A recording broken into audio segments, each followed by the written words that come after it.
ছাত্ররা, এবার আমি একটু গতদিন যে পূরক কোণের কোণানুপাতের তত্ত্ব আলোচনা করেছিলাম তার উপর কিছু অঙ্ক করে দিই, তাহলে আমাদের রিভিশন টেস্ট পর্যন্ত ত্রিকোণমিতি অংশটা শেষ হয়। Students, I have discussed in the last class trigonometrical ratios of complementary angles without solving any sum. Today I am working out few sums. Then we shall finish the syllabus of trigonometry up to division test. I have written down 3 sums, that is from exercise 24. First sum, প্রথম অঙ্কটা alpha beta পরস্পরের পূরক কোণ হলে তাহলে আমাকে প্রমাণ করতে হবে এটা। আলফা বিটা পরস্পর পূরক কোণ,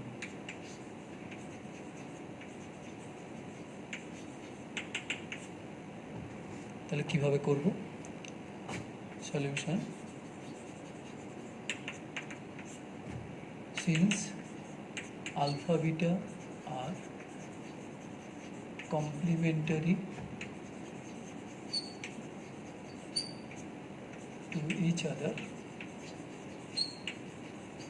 পরস্পরের পূরক কোণ, অতএব আলফা প্লাস বিটা সমান 90 ডিগ্রি। তো আমি এখানে আলফাকে বিটার আকারে বা বিটাকে আলফার আকারে প্রকাশ করতেই পারি, তো আমি বিটাকে আলফার আকারে প্রকাশ করছি। তাহলে বিটা সমান হচ্ছে 90 ডিগ্রি মাইনাস আলফা। তাহলে এবার বাম পক্ষে এই বিটার মানটা বসিয়ে দেব। বাম পক্ষটা কী আছে? Sine square alpha plus sine square beta. তাহলে আলফা পরিবর্তিত রাখলাম plus sine square 90 degree minus alpha, তার মানে sine square alpha plus sine square 90 degree minus alpha মানে হচ্ছে sine 90 degree minus alpha whole square. একটু একটা স্টেপ লিখেই দিই শুরু।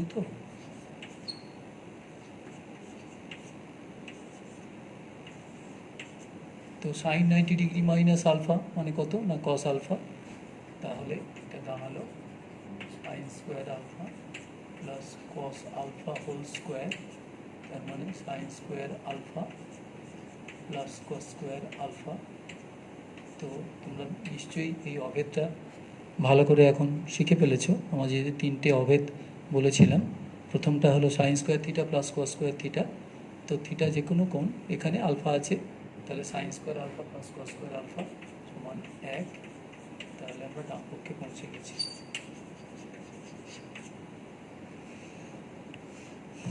এই হলো প্রথম অঙ্ক, ভালো করে দেখে নাও। প্রথম অঙ্ক, বিটার জায়গায় মানটা বসিয়েছি। এবার আমরা পূরক কোণের কোণানুপাতের যে সূত্রগুলো শিখেছিলাম, যে সাইন 90 ডিগ্রি মাইনাস থিটা সমান কস থিটা, কস 90 ডিগ্রি মাইনাস থিটা সমান sine theta, tan 90 degree minus theta সমান কট থিটা, কট 90 ডিগ্রি মাইনাস থিটা সমান ট্যান থিটা, সেক 90 ডিগ্রি মাইনাস থিটা সমান cosec theta, cosec 90 degree minus theta সমান সেক থিটা। এই যে সিমেট্রিগুলো, এই ছন্দটা, রিদমটা খেয়াল রাখলেই হবে। সাইন থেকে কস, কস থেকে সাইন, ট্যান থেকে কট, কট থেকে ট্যান, সেক থেকে কোসেক, কোসেক থেকে সেক, তাহলেই ভালো করে অঙ্ক কষা যাবে। তো প্রথম অঙ্কটা আমাদের হয়ে গেল। আমরা এবার দ্বিতীয় অঙ্কে চলে আসছি। Cot beta plus cos beta সমান প্রমাণ করতে হবে cos beta by cos alpha ব্র্যাকেটের মধ্যে 1 প্লাস সাইন বিটা। তো বাম পক্ষ থেকে শুরু করি। Cot beta plus cos beta, একটু ডান দিকে তাকাই, তো দেখছি যে cos beta by cos alpha ব্যাপারটা আছে। তো কট বিটা মানে হচ্ছে cos beta by sine beta, আর এটা কস বিটা, তাহলে কস বিটাটা কমন হচ্ছে, সেই কাজটা আগে প্রথম করি। Cos beta by sine beta plus cos beta, তাহলে কস বিটা কমন আছে, কস বিটাটা আমি কমন নিলাম, তাহলে 1 বাই সাইন বিটা প্লাস 1। তো এটা সরল করলে কি দাঁড়ায়? cos beta 1 plus sin beta by sin beta। তো আমরা কোন কোন অংশ পেলাম, এই দেখো এই অংশটা পেয়ে গেছি, 1 প্লাস সাইন বিটা, এই দুটো পেয়ে গেলাম। তাহলে আমার এখানে শুধু সাইন বিটা বিষয়টা আছে। তো কস বিটা, আমার বিটা সমান কী হবে আমরা জানি 90 ডিগ্রি মাইনাস আলফা। তাহলে সাইন এই বিটাটার জায়গায় 90 ডিগ্রি মাইনাস আলফা লিখলাম, আর এটা যথারীতি 1 প্লাস সাইন বিটা। দেখো cos beta sine 90 degree minus alpha মানে হচ্ছে cos alpha into 1 plus sine beta. ভালো করে দেখো, দুটো দিক আগে ভালো করে খেয়াল করবে, মানে যা দেওয়া আছে আর কি প্রমাণ করতে হবে তার মধ্যে একটা সম্বন্ধ বিষয়ে ভাবতে হবে। তো এখানে আমরা কট বিটার কস সাইন যে সূত্র সেটা বসিয়েছি ফার্স্ট, তার ফলে দেখলাম যে কস বিটা কমন হয়েছে, সেটা বাইরে বের করে নিলাম। ভেতরে অংশটাকে সরল করেই দেখলাম যে এই 1 প্লাস সাইন বিটা অংশটাও পাওয়া হয়ে গেল। তাহলে আমরা দুটো পেয়ে গেলাম, কস বিটা 1 প্লাস সাইন বিটা। শুধু এখানে ডান দিকে পরে সাইন বিটা এসে গেছে, তো এখানে আলফা ব্যাপারটা আছে, তার মানে পুরো কোণের অনুপাতের বিষয়টা এখানে ব্যবহার করতে হবে। তা আমরা বিটার জায়গায় 90 ডিগ্রি মাইনাস আলফা লিখলাম, লিখে যেটা ডান দিকে পুরোটা চলে এসছে। Students, you note that after writing down the formula of cot beta in cosine form, I have got this step cos beta by sin beta plus cos beta. Then from these two terms, cos beta is the common factor, I have taken it out. Then inside brackets 1 by sin beta plus 1 after simplification, which gives 1 plus sin beta by sin beta. Thus I have got the two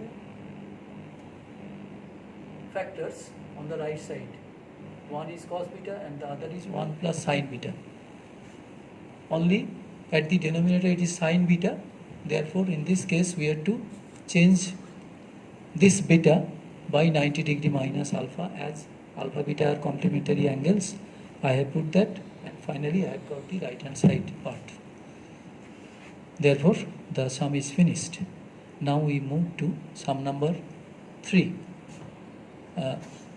This sum actually can be solved in two ways.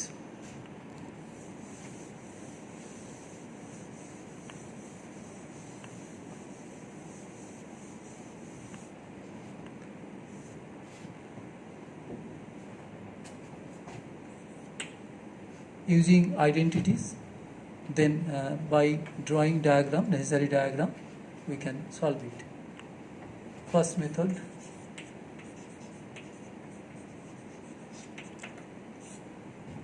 sin 17 degree equal to x by y.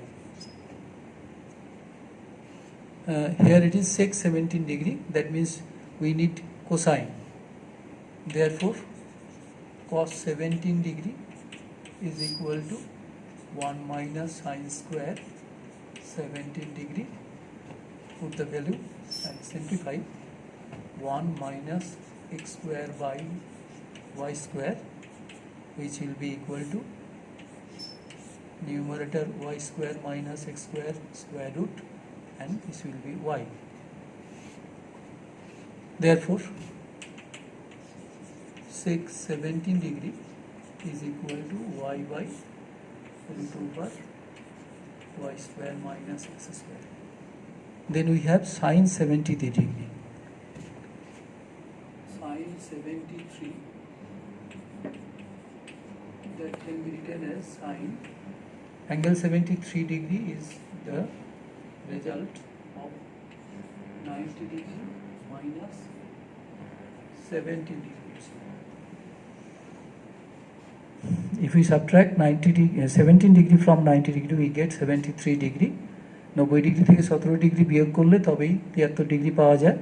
তাহলে আমরা এখানে দেখো পুরো কোণের অনুপাতের প্রসঙ্গ পেয়ে গেছি।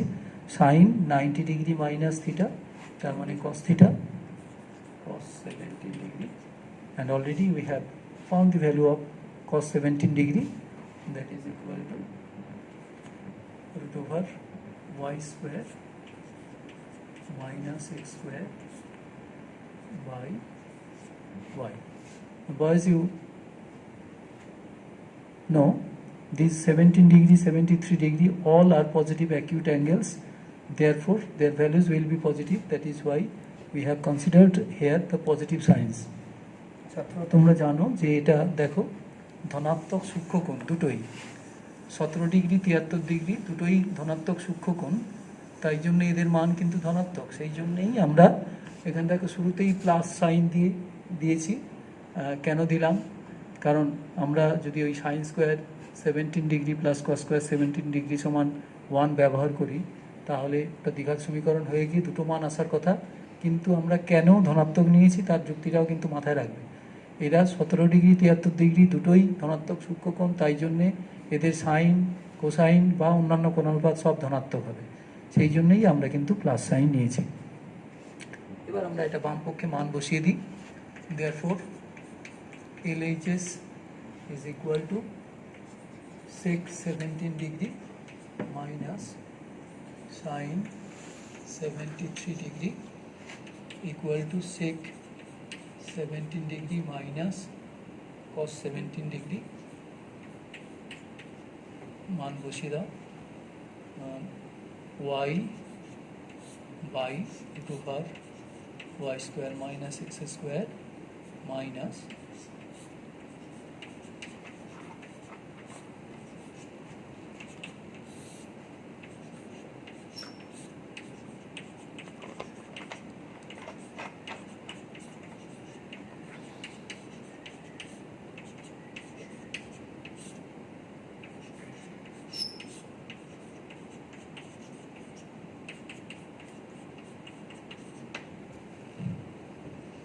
তাহলে এখানে আমরা অবেদের সাহায্য নিয়ে অঙ্কটা করলাম, কিন্তু এই অঙ্কটা আমরা যদি চিত্র ব্যবহার করে করি তাও হবে।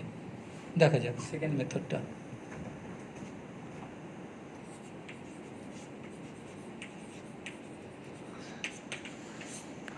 চিত্র এঁকে নিলাম সমকোণী ত্রিভুজ,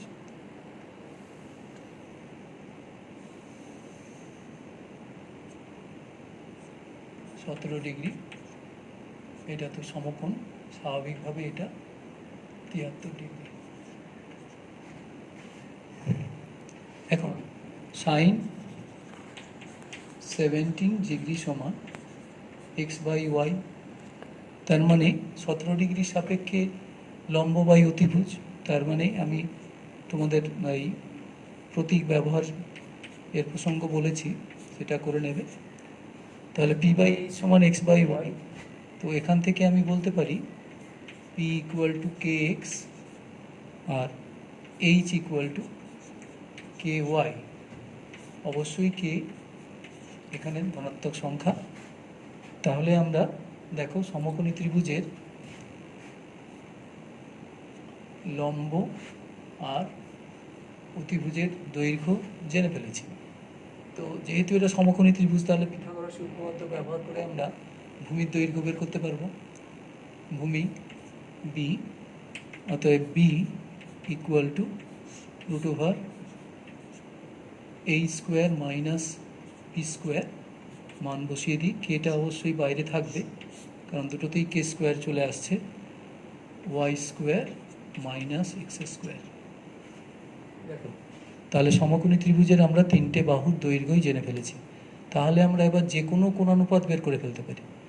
আমার সেক 17 ডিগ্রি, সাইন 73 ডিগ্রি সবই বের করা যাবে। অতএব সেক 17 ডিগ্রি মানে 17 ডিগ্রি কোণের সাপেক্ষে অতিভুজ বাই ভূমি, তার মানে এইচ বাই বি। মান বসিয়ে দাও, দেখো এই মানটা আসছে। এইবার সাইন 73 ডিগ্রি, তাহলে 73 ডিগ্রি কোণ এটা, এর সাপেক্ষে লম্ব বাই অতিভুজ। তা লম্ব মানে এই দৈর্ঘ্যটা হবে তখন বি, এটাই তখন লম্ব হয়ে যাবে। আর সাইন 73 ডিগ্রি এক্ষেত্রে বি বাই এইচ, সরি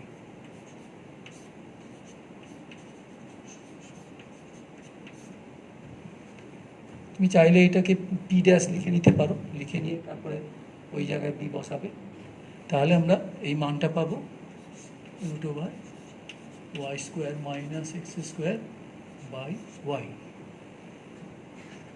এরপরে আমাদের এই ধাপ চলে আসবে, তারপরে বাকি অংশটা একই। তাহলে যারা এই পুরক্ষণ সংক্রান্ত বিষয়ে ভাবো যে এখনও ভালো করে আমরা অভ্যস্ত নই, তারা কিন্তু তার আগের ধারণা একদম কোণানুপাত, ধনাত্মক সূক্ষ্মকোণের কোণানুপাতের যে ধারণা, সেখান থেকেও অঙ্কটা করা যাবে। এই গেল। এরপরে আমরা